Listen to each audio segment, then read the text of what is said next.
할렐루야. 오늘은 시편 47편 1절에서 9절 말씀을 가지고 하나님을 찬송하는 방법, 이런 제목으로 하나님의 말씀을 증거하겠습니다. 시편 47편은 하나님의 우주적인 왕권, 이 왕권에 대한 찬양으로 이루어져 있습니다.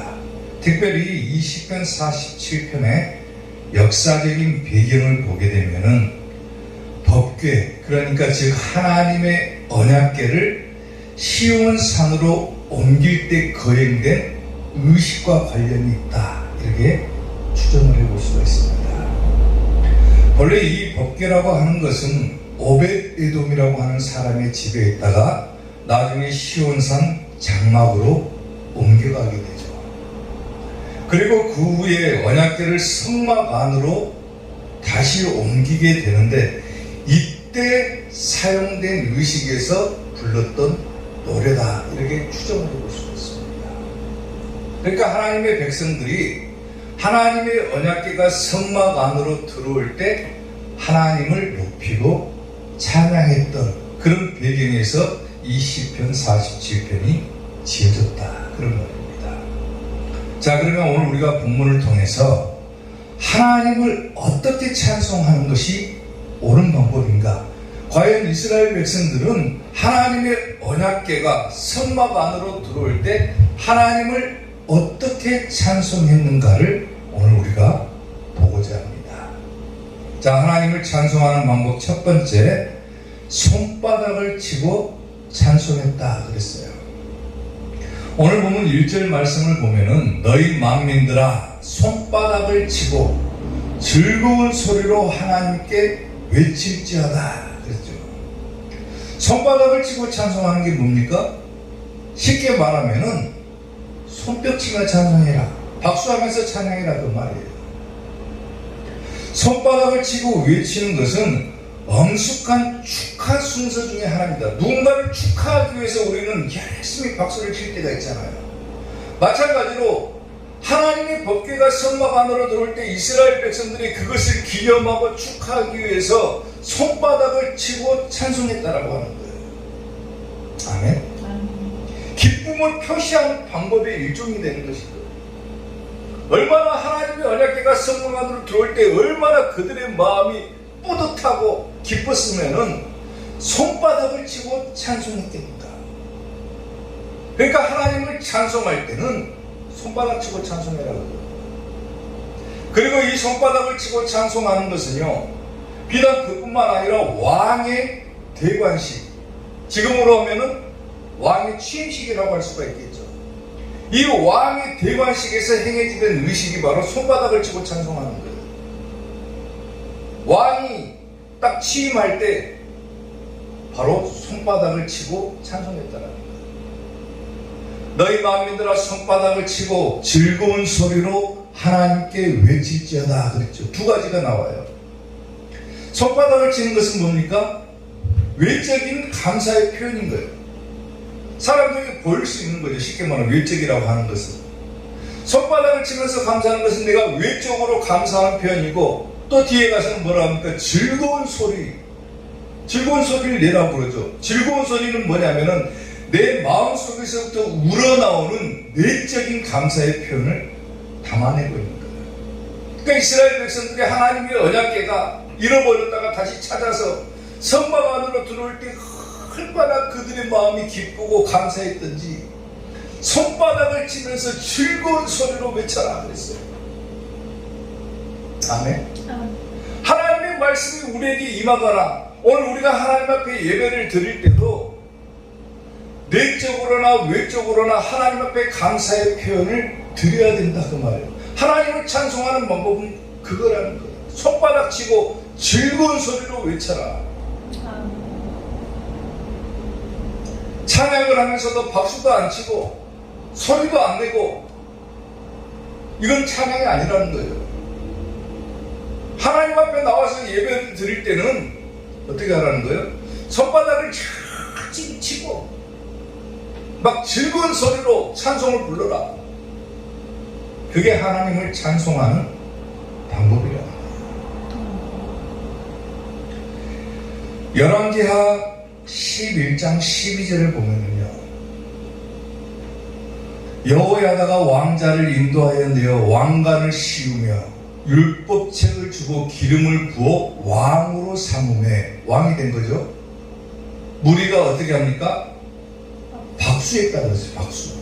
박수가 뭡니까? 손바닥 치는 거예요. 손바닥 치는 거. 왕이 되니까 무리가, 사람들이 박수하면서 왕의 만세를 불렀다.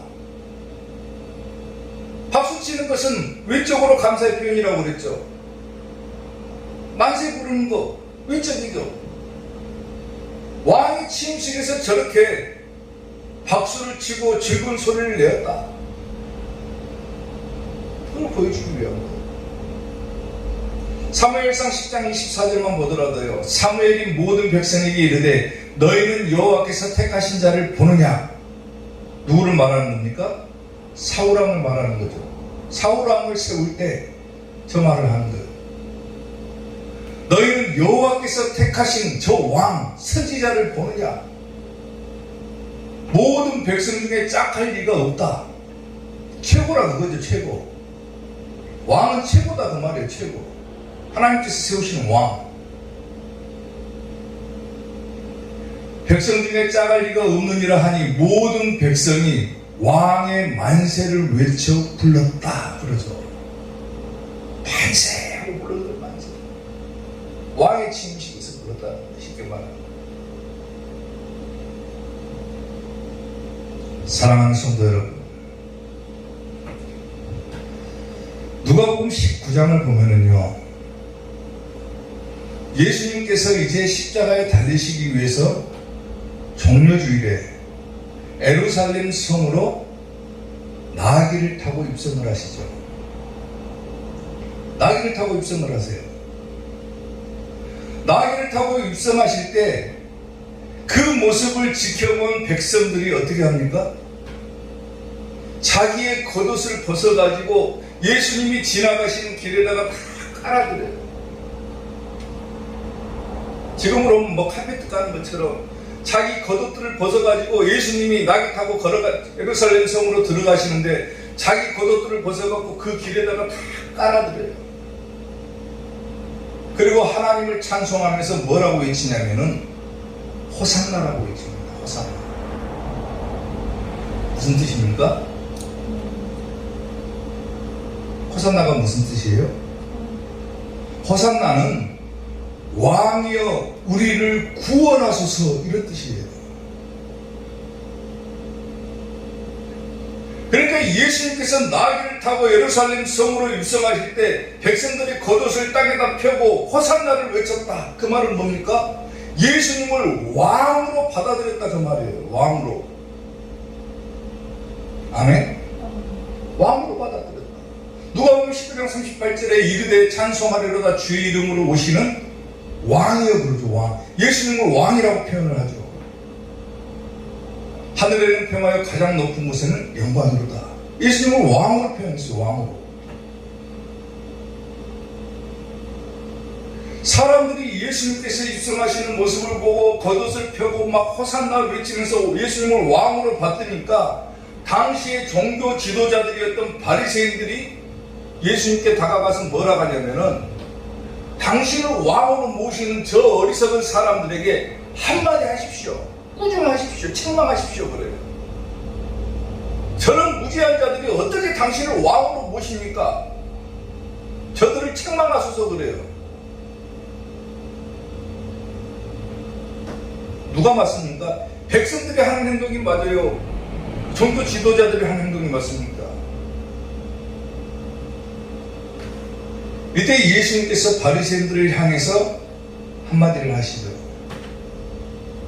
대답하여 이르시되 내가 너희에게 말하노니 만일 이 사람들이 침묵했다는 건 뭡니까? 예수님이 오실 때 왕으로 영접하지 않았다라면 막 박수치고 만세를 부르지 않았다, 호산나 외치지 않았다 그랬다면은 돌들이 소리 지를 것이다 그랬어요. 돌들이.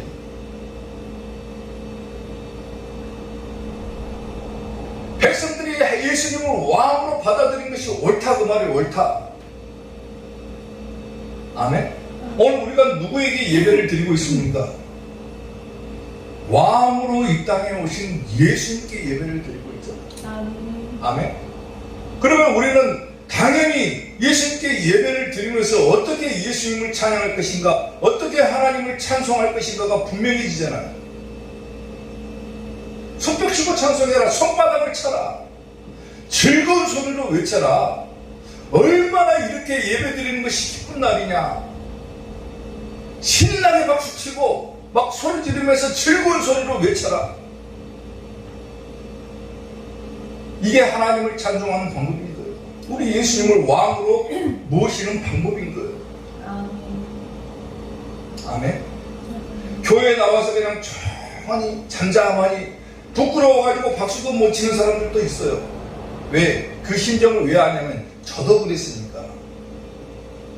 목사가 되기 전엔 저도 굉장히 내성적인 사람이거든요. 사람들에게 뭘 보이기를 싫어하는 사람이에요.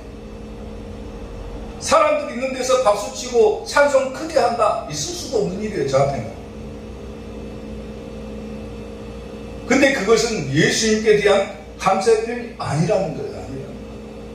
정말로 내가 예수님을 나의 구주로 모시고 받아들였다, 나의 왕으로 섬긴다 그러면은 거침없이 그냥 박수치고 거침없이 찬송하고 해야 되는 거예요. 손 들어라 그러면 막 손 들고 찬양해야 되는 거예요. 지금도 우리가 왕이신 나의 예수님 찬양하잖아요. 예배 시작 전에 손을 안 드는 사람들이 많은 거예요. 지금도 왕이신 나의 예수님 밤낮 불러도 왕이신 예수님께 나아가면서 손바닥 안 치고 즐거운 소리로 외치지 않는다. 잘못됐다라는 거죠. 사랑하는 성도 여러분, 하나님 앞에 나와서 예배를 드릴 때는 즐겁게 손바닥 치면서 열심히 하나님을 찬송하시기를 주님의 이름으로 축원합니다. 아멘. 그렇게 찬송하시기 바랍니다. 하나님을 찬송하는 방법 두 번째, 나팔 소리로 찬송해야 된다 그랬어요. 오늘 본문 5절 말씀을 보면은 죄송합니다.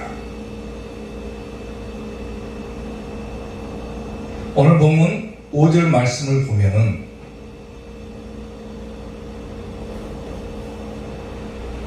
하나님께서 즐거운 함성 중에 올라가시며 여호와께서 나팔 소리 중에 올라가시도다.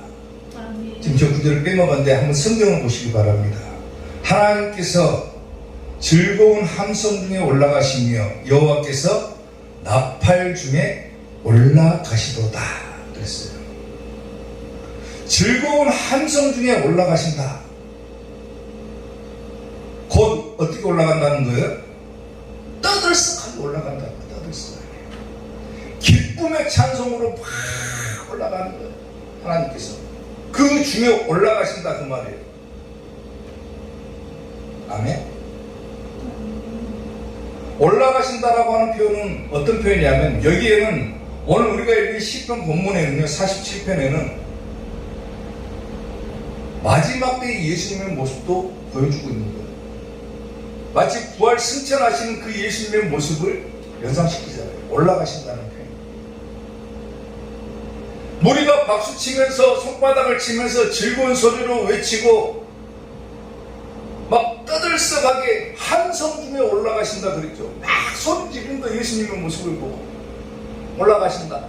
그리고 나팔 소리 중에 올라가시며 그러죠. 아멘. 나팔 소리 중에 올라가신다. 다시 말하면 뭡니까? 아까는 손바닥을 치면서 찬송해야 된다 그랬죠. 나팔 소리 중에 올라간다는 건 뭡니까? 악기를 동원해서 찬송한다는 말이에요. 동원해서. 모든 악기를 다 동원해서 찬송하라.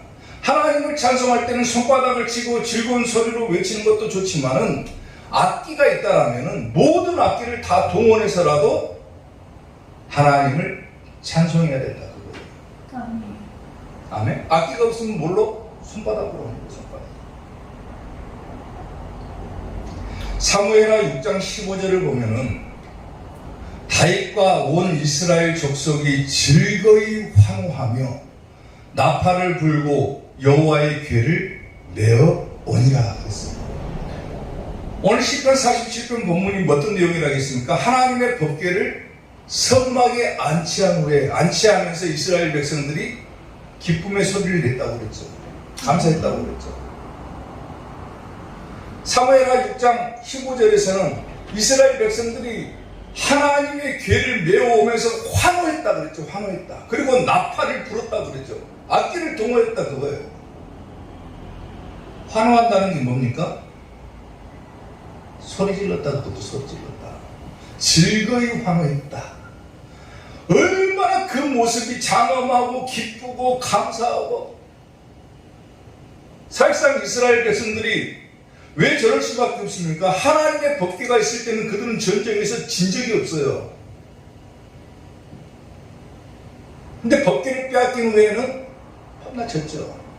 근데 저 하나님의 언약궤가 다시 들어오는 그 모습을 보면서 이스라엘 백성들이 얼마나 평안을 했고, 얼마나 안심했고, 얼마나 기쁘고 즐겁고, 그러니까 즐거이 환호하고 소리 지르고 나팔을 불고 악기를 동원해서 하나님을 찬송했다. 아멘. 아멘. 우리가 드릴 수 있는 악기가 있으면 모든 것을 다 동원해서 드려야 되는 거예요. 역대상 16장 42절 보면은요. 또 그들과 함께 해망과 여두둔을 세워 나팔과 재금들과 하나님을 찬송하는 악기로 소리를 크게 내게 하였고. 아멘. 소리를 크게 내게. 언약궤를 안치한 후에 예배를 드리는 거거든요. 지금 저 상황은. 예배를 드리는데 어떻게 예배를 드립니까? 나팔과 재금들과 하나님을 찬송하는 악기로 소리를 크게 냈다 그랬어요. 크게 냈다. 악기 소리가 막 진동했다 그 말이에요. 쉽게 말하면. 그 말은 뭡니까? 우리가 하나님을 예배할 때, 교회 안에서 하나님을 예배할 때 어떻게 하라는 거예요? 소리를 크게 내라는 거예요. 소리를. 악기 소리도 크게 내라. 그냥 막 쿵짝쿵짝해도 상관없으니까 교회는 막 시끌벅적하게 하나님을 찬송하는 것이 돼야 된다.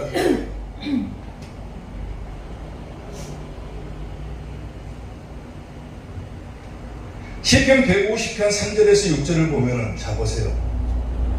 나팔 소리로 찬양하며 비파와 수금으로 찬양해라. 악기로 찬양하라는 거죠. 소고치며 춤추며 찬양하고 현악과 퉁소로 찬양해라. 악기 종류가 막 나오죠. 당시에 있었던 악기들을 나열하면서 이것들로 찬송해라 그거예요. 당시에는 악기가 지금같이 뭐 기타가 있는 것도 아니고 드럼이 있는 것도 아니고 저 당시에 있었던 악기로 다 동원해서 하나님을 찬송해라. 큰 소리 나는 재금으로 찬양해라. 큰 소리 나는 재금이라고 그랬죠. 재금으로 찬양하면 높은 소리 나는 재금으로 찬양할지어다. 그리고 뭐라고 합니까? 호흡이 있는 자마다 여호와를 찬양할지어다. 아멘. 저게 무슨 말입니까? 내 악기를 막 동원하고 나열하고 찬양하라 해놓고 마지막에 가서는 호흡이 있는 자가 하나님을 찬송할 수 있다 그거예요. 쉽게 말하면. 그 말은 곧 뭐냐면 살아있는 자는 무조건 하나님을 악기를 다 동원해서 찬송해라 그거예요. 아멘. 살아있다는 증거를 내라 그거예요.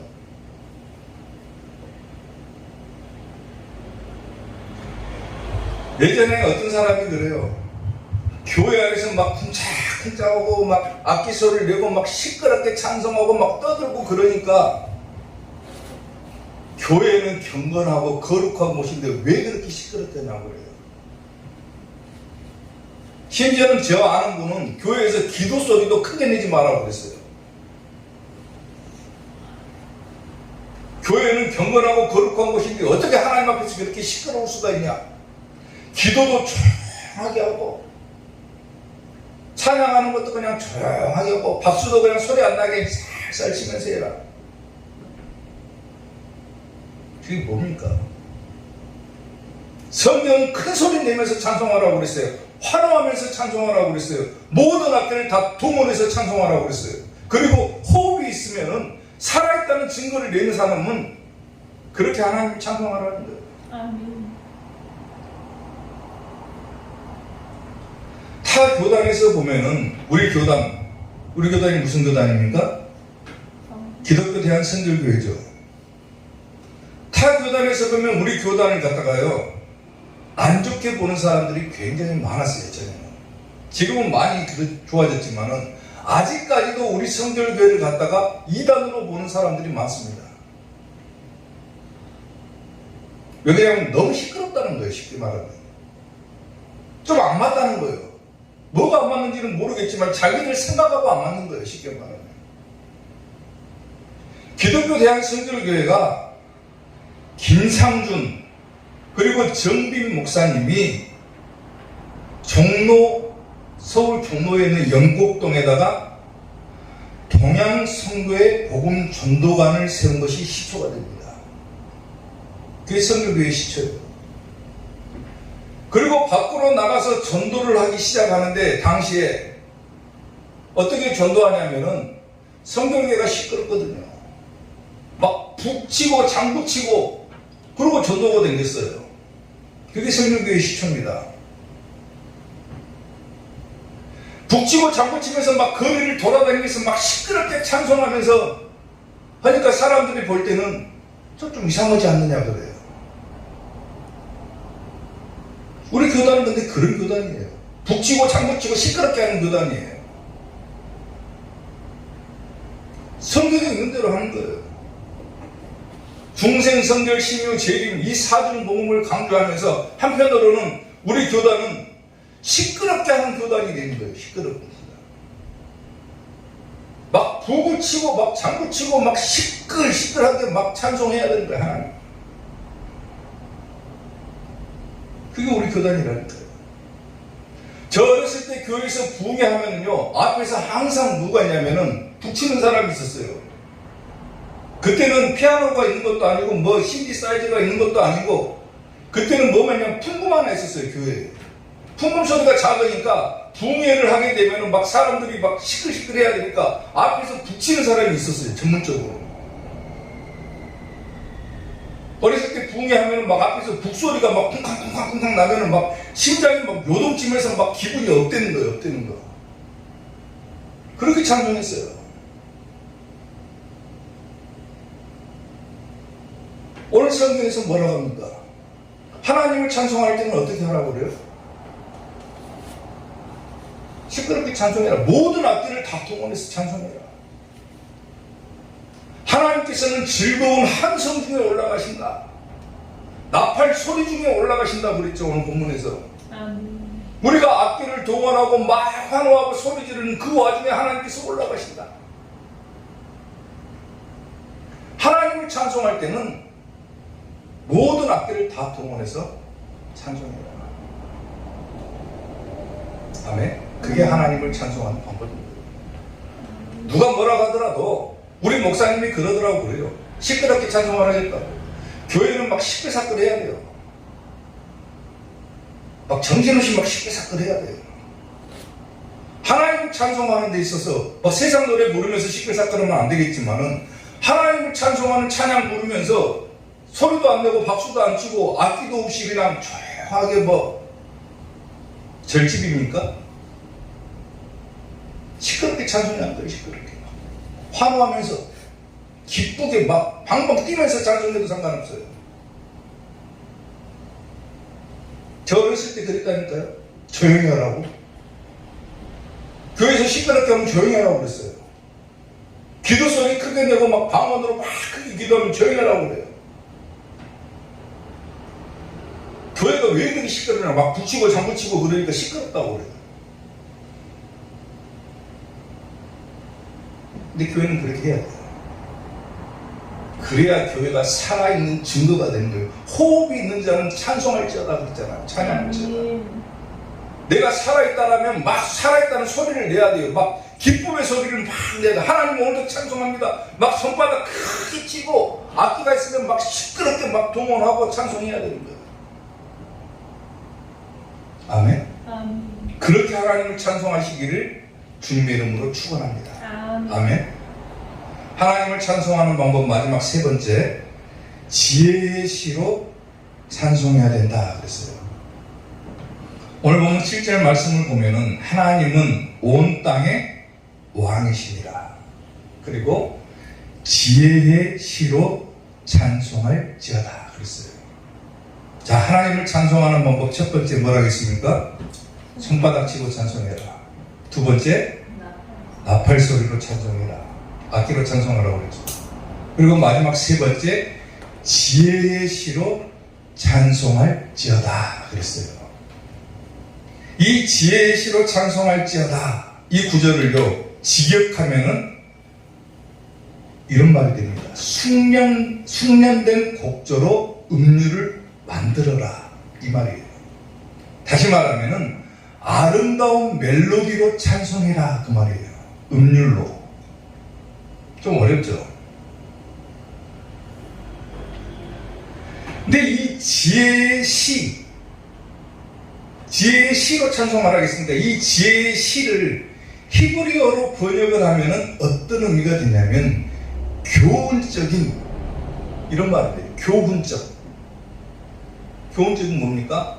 말이 되죠. 말. 쉽게 말하면은 지혜의 시로 찬송하라 그 말은 아름다운 말로 찬송해라. 다시 말하면은 가사를 통해서 하나님을 찬송이라 그 말이에요. 아멘. 손바닥 치고 찬송하고 악기를 동원해서 찬송하고 좋은 가사가 있으면은 좋은 말이 있고 아름다운 말이 있으면 그 아름다운 말들을 동원해서 하나님을 찬송해라 그거예요. 아멘. 골로새서 3장 16절을 보면은 그리스도의 말씀이 너희 성에 풍성히 거하여 모든 지혜로 피차 가르치며 권면하고 시와 찬송과 신령한 노래를 부르며 감사하는 마음으로 하나님을 찬양해라 그랬죠. 시가 뭡니까? 아름다운 말을 말하는 거예요. 시. 가사를 말하는 거예요. 좋은 가사를 넣어가지고 하나님을 찬송해라 그 말이에요. 좋은 가사가 있으면 뭐야? 요한계시록 11장 15절에서 17절을 보면은 일곱째 천사가 나팔을 불매 하늘에 큰 음성들이 나서 이르되 세상 나라가 우리 주와 그의 그리스도의 나라가 되어 그가 세세토록 왕노릇 하시리로다 하니 이르되 어떻게 찬송합니까? 지금 24장로들이 찬송하는 거예요. 감사하옵나니 이 말을 보세요. 가사를 한번 보세요. 가사를. 옛적에도 계셨고 지금도 계신 주 하나님 곧 전능하신 이여 그러죠. 하나님을 높이는 찬송을 하죠. 가사를 넣죠. 친히 그 권능을 잡으시고 왕노릇 하시도다. 가사를 넣어서 찬송을 하잖아요. 하나님이 어떤 분이신지를 표현하는 거예요. 말로 표현하는 거예요. 노래에다가 음률에다가 멜로디에다가 좋은 가사를 넣어가지고 어떻게 이 가사 속에 하나님을 찬양하는 말을 담아낼까? 그 가사를 동원해서 하나님을 찬송하라는 거예요. 우리가 흔히 부르는 찬송이 있다가 할지라도 내가 좋은 가사가 있으면 그냥 바꿔 부르면 돼요. 가사를. 좋은 가사가 있으면 거기다 넣어갖고 부르면 돼요. 그렇게 하나님을 찬송해라 그거예요.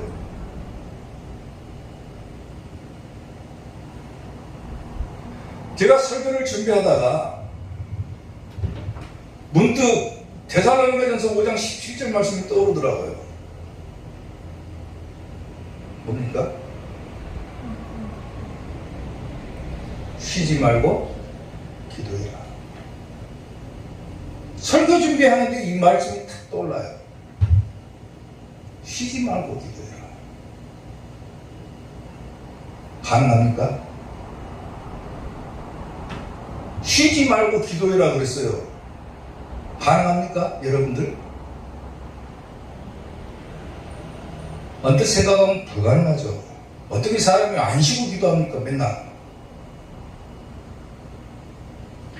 정말로 실천하기 어려운 말씀이잖아요. 쉬지 말고 기도하라. 명령인데, 하나님의 명령인데 쉬지 말고 기도해야 돼요. 우리는 명령이기 때문에. 근데 저 명령을 지키지 않으면 뭐 하는 겁니까? 불순종하는 거예요. 정말로 실천하기 어려운 말씀인데, 이 설교를 준비하면서 저 말씀이 딱 떠오르는데 저 말씀이 왜 떠오를까 생각을 해봤어요. 오늘 본문의 제목이 뭡니까? 오늘 설교 제목이 뭡니까? 하나님을 찬송하는 방법이잖아요. 방법. 근데 딱 연결이 되는 게 뭐냐면은, 저 구절과 하나님을 찬송하는 방법이 연결되는 게 뭐냐면은, 쉬지 않고 기도할 수 있는 방법이 있다라고 하는 것을 찾아내는 거예요.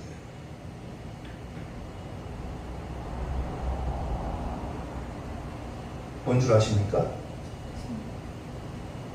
흔히 우리가 찬송을 표현할 때 뭐라고 표현하냐면 곡조가 있는 기도다라고 표현을 하죠. 찬송을 부르면서 기도하는 거예요. 쉽게 말하면. 우리 가족들은 알겠지만은 제가 일주일 동안 찬양 하나에 꽂혀가지고 그 찬송을 아침 저녁으로 계속 그 찬송만 불렀어요. 일주일 동안. 심지어는 우리 딸이 그만 좀 부르라고 그 찬송. 차에 타고 운전하고 갈 때도 그러고 집에 있을 때도 그러고 그냥 앉아있을 때도 그러고 계속 그 찬양을 흥얼흥얼 하는 거예요. 그 찬양 배우려고. 그러니까 이 말씀이 떠올랐는지 몰라요. 계속 그 찬양을 부르고 있다 보니까 계속 그 가사를 생각하게 되는 거예요. 그리고 그 가사대로 뭐 하게 되냐면 자동적으로 기도하게 되더라고요. 가사로 찬송해라. 가사로 기도해라. 그거예요. 쉽게 말하면. 내가 찬송을 막 흥얼거리고 있잖아요. 저절로 기도가 되는 거예요. 왜? 그 찬송 가운데, 그 찬양의 가사 가운데 하나님을 높이는 그 기도가 들어있기 때문에 그러는 거예요. 아멘. 일주일 내 그 찬양하고 있으니까 일주일 내 기도하는 거하고 똑같더라고요. 계속 기도하고 있더라고요. 찬송하면서 기도하는 거예요. 무슨 찬송했는지 아시죠? 제 주변 사람들은 알 거예요. 일주일 동안 내가 무슨 찬송 불렀는지. 내가 누려왔던 모든 것들이, 내가 지나왔던 모든 시간이, 내가 걸어왔던 모든 순간이 당연한 것 아니라 은혜였소. 가사를 생각하면서 한번 기도한다고 생각해보세요. 아침 해가 뜨고 저녁에 노을, 봄의 꽃향기와 가을의 열매, 변하는 계절의 모든 순간이 당연한 것 아니라 은혜였소. 모든 것이 은혜, 은혜,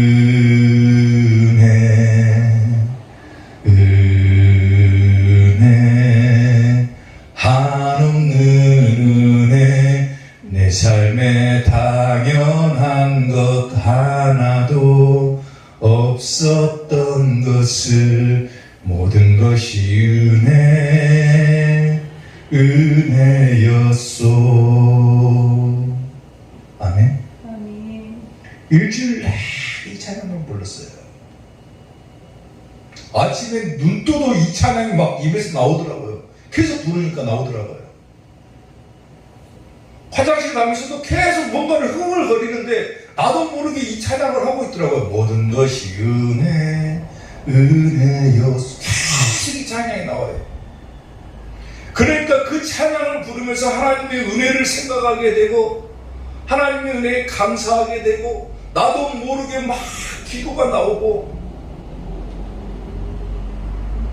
하나님을 찬송할 때는 이렇게 가사를 통해서도 하나님을 찬송할 수 있구나. 지혜의 시로 하나님을 찬송할지어다 그랬어요. 좋은 가사가 있으면은 그렇게 하나님을 찬송하라는 거예요. 아멘. 사랑하는 성도 여러분, 오늘 세 가지를 말씀드렸습니다. 어떻게 하나님을 찬송하라겠습니까? 손바닥치고 찬송해라. 즐거운 소리를 내면서 찬송해라. 그리고 나팔소리, 즉 악기를 동원해서 찬송해라. 그리고 좋은 가사가 있으면 찬송해라. 일주일 동안도 이 세 가지를 동원해서 하나님을 열심히 찬송하는 우리 이삭교회 성도들이 되시기를 주님의 이름으로 축원합니다. 기도하겠습니다.